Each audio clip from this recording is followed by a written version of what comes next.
Hai Sobat Sukses, kembali ketemu dengan saya Denny Sidarta. Kali ini saya akan bahas topik seputar keuangan ya, dimana Anda bisa rugi karena tidak memperhatikan keuangan yang satu ini setelah yang satu ini.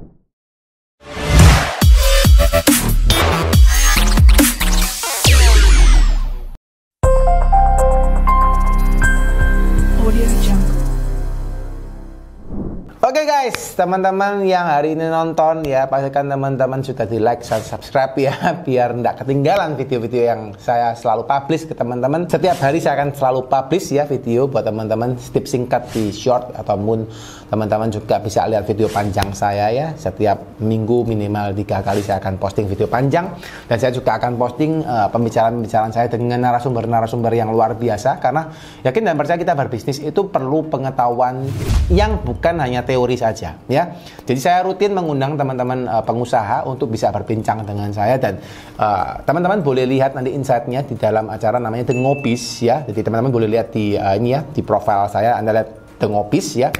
Di situ Anda bisa cek video-video yang saya durasinya cukup panjang, 1 jaman ya. Itu untuk berbicara dengan narasumber-narasumber yang luar biasa, dan Anda coba searching guys. Anda coba pelajarin mindsetnya mereka, caranya mereka, karena itu teori bukan teori, tapi itu praktek ya.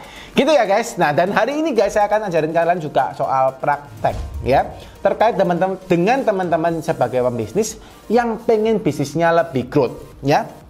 Dan topik hari ini adalah apa? Gawat, Anda bisa rugi karena kecurangan laporan keuangan. Nah, ini teman-teman yang perlu diperhatikan ya. Kenapa saya highlight namanya laporan keuangan ya? Nah, buat teman-teman pengusaha, saya pengen tanya teman-teman semua ya, apakah teman-teman yang hari ini nonton video ini sudah punya laporan keuangan? Ayo, yang sudah punya angkat tangan ya, atau tulis komen di bawah. Saya sudah Pak ya. Tapi yang belum juga tolong komen di bawah supaya saya tahu apakah teman-teman sudah punya atau enggak ya.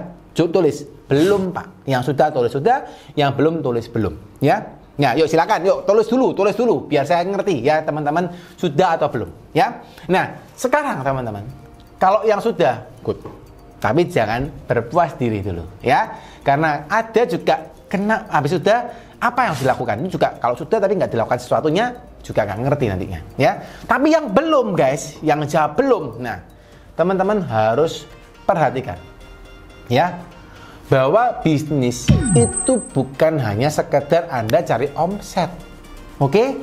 Bukan hanya sekedar Anda berjualan, oke? Itu namanya selling guys ya.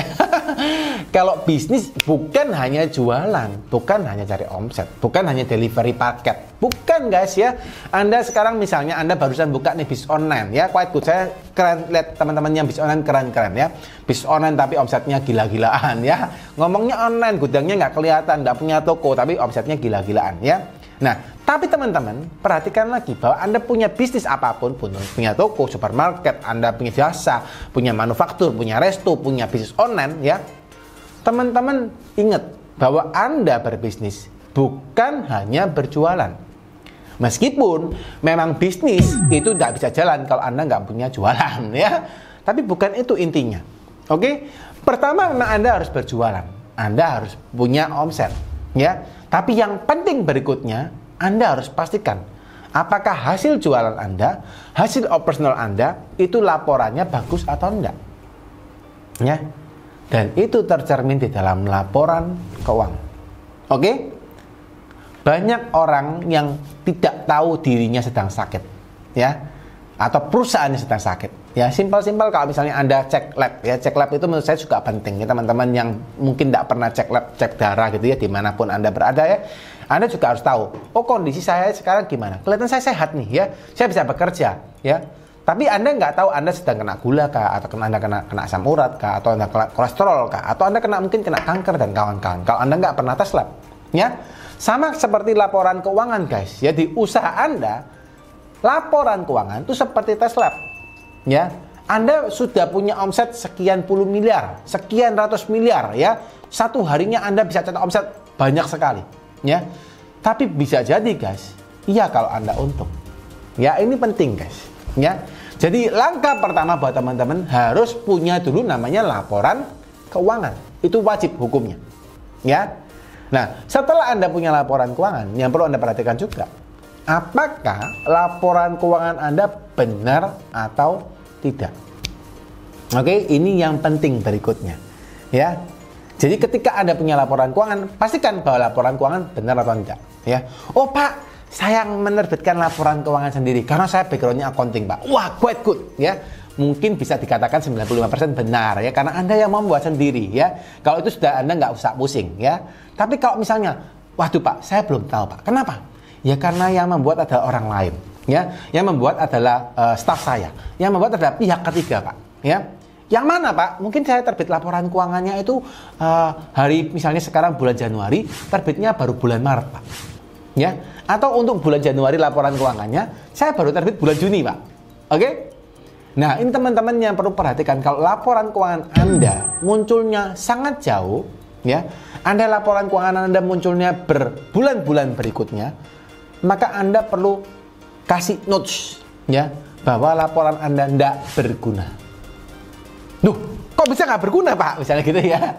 Karena gini guys, laporan keuangan itu seperti Anda punya tes lab ya.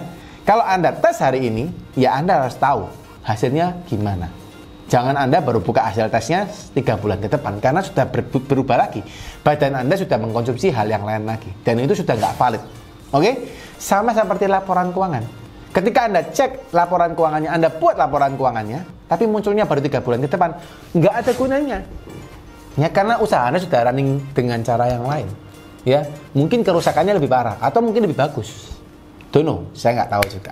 Ya, nah, so laporan keuangan yang baik adalah laporan keuangan yang muncul ya adalah real time. Itu yang paling bagus. Maka saya selalu dorong teman-teman untuk menggunakan software ya, software keuangan. Karena kalau Anda pakai Excel ya, mungkin Anda pakai Microsoft Excel mungkin ya, itu Anda pakai Excel bagus. Tapi untuk menerbitkan laporan keuangan real time tidak mungkin pakai Excel ya, karena Anda harus inputnya juga tidak bisa langsung real time ya, dan tidak bisa nyambung semua divisi, meskipun ada orang yang jago ya pakai Excelnya via makro ya, makro Excel bisa mungkin membuat programming sederhana untuk Excelnya ya. Tapi saya sarankan mungkin lebih enak pakai software ya, karena tidak semua orang bisa develop makronya Excel ya.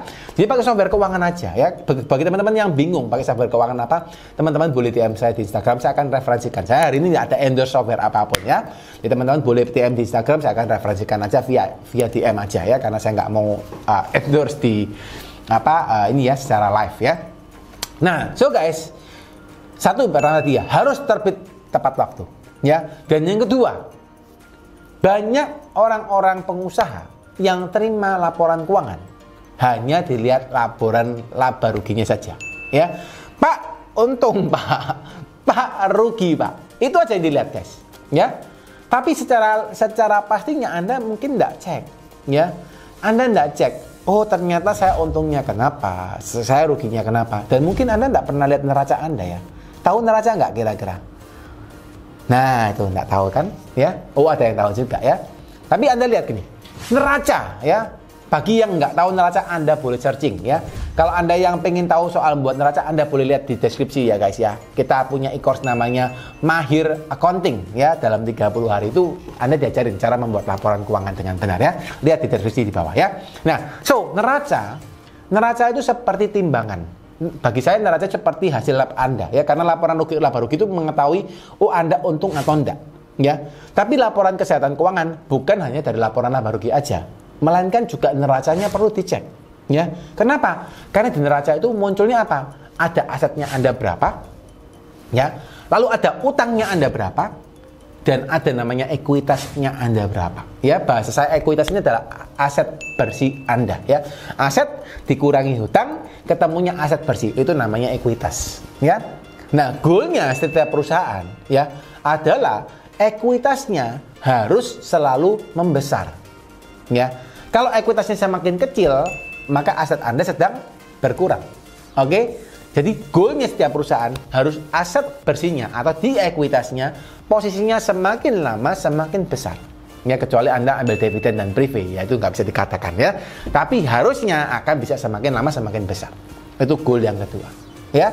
Nah, setelah Anda bisa tahu bahwa aset bersihnya saya semakin besar, maka yang berikutnya Anda juga mesti cek bagaimana komponen aset Anda ini Anda kelola ya. Misal saja Anda punya aset di dalam laporan neraca Anda, ya, laporan keuangan Anda. Tapi ternyata laporan keuangan Anda itu banyak stoknya, ya. Ternyata stok Anda jumlahnya besar, ya. Nah, ayo, siapa yang ngalamin, ya? Mungkin teman-teman yang nonton juga ngalamin, ya. Asetnya Anda terbanyak di persediaan, stoknya kebesaran. Jualnya lama sekali. Seluruh stok Anda baru laku misalnya setengah tahun ke depan, atau baru laku setahun ke depan, ya. Ini juga salah satu hal yang teman-teman perlu perhatikan, ya. Jangan sampai Anda punya laporan keuangan, tapi stoknya kebesaran dan akhirnya Anda kesulitan membuang barang, bahkan stok Anda bisa jadi banyak yang jadi dead stock. Oke, ini satu hal yang perlu teman-teman perhatikan, ya. Jadi punya laporan keuangan harus dicek, ya. Lihat satu persatu bagaimana menganalisa laporan keuangan Anda supaya Anda tahu laporan keuangan Anda benar atau enggak, ya. So guys, ini yang penting buat teman-teman perhatikan bahwa laporan keuangan Anda bukan hanya dipajang saja, ya, tapi juga harus diperhatikan dan dicek. Oke? Nah, itu langkah yang kedua. Langkah yang ketiga, bagaimana mengetahui terjadi kecurangan di dalam laporan keuangan. Ya, ini saya kasih tips singkat buat teman-teman, ya. Gimana caranya? Simple thing guys, ya. Anda minta dibuatkan laporan keuangan oleh mungkin departemen accounting Anda atau pihak ketiga yang mengerjakan laporan keuangan Anda, ya. Anda minta laporan keuangan runtutin, ya, dijejer itu apa ya, didampingkan gitu, ya, tiap bulan. Jadi laporan laba rugi Januari, Februari, Maret, April, Mei, Juni, ya, sampai 6 bulan. Laporan neraca Januari, Februari, Maret, April, Mei, Juni, ya. Kalau bisa ada namanya juga laporan arus kas guys, ya, kalau bisa, ya. Nah, so guys, Anda jejerin, ya. Ini simple thing, cara yang paling gampang. Anda jejerkan, Anda dampingkan, Anda kasih persentase, Anda bandingkan dari misalnya biaya apa, Anda bandingkan dengan laporan penjualan, ya. Anda punya profit, bandingkan dengan laporan penjualan. Jadi tahu persentasenya biaya per penjualan setiap bulannya berapa, ya. Pendapatan lain laba per bulannya berapa persentasenya, ya. Nah, dari sana guys, Anda tinggal liatin. Ini cara simpel, ya. Biasanya saya ngajar di financial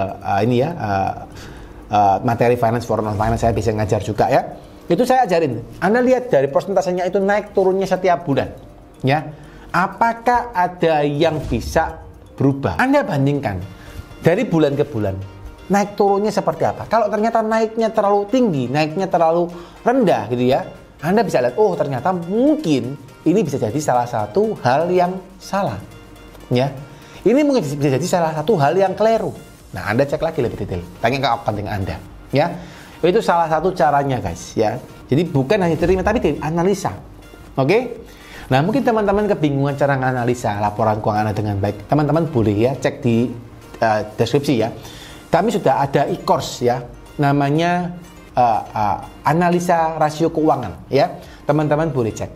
Ya, itu penting buat teman-teman untuk belajar, ya. Bagaimana sih cara saya bisa menganalisa laporan keuangan saya dengan baik? Ya, bagaimana sih saya mengecek apakah laporan keuangan saya benar atau enggak? Dan rasio-rasio yang perlu saya perhatikan itu apa? Ya, teman-teman boleh cek di deskripsi, ya, supaya Anda bisa mengetahui secara lebih detail. Ya, kurang lebih itu guys. Semoga materinya ini bermanfaat buat teman-teman. Yang happy dengan materi ini silahkan di like dan di subscribe, ya, dan di share ke teman-temannya supaya teman-teman juga bisa melek secara keuangan, ya.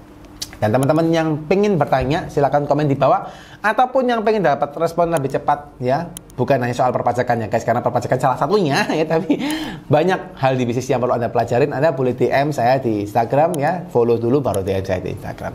Sekian guys, semoga selalu sukses, sehat, bahagia terus buat teman-teman.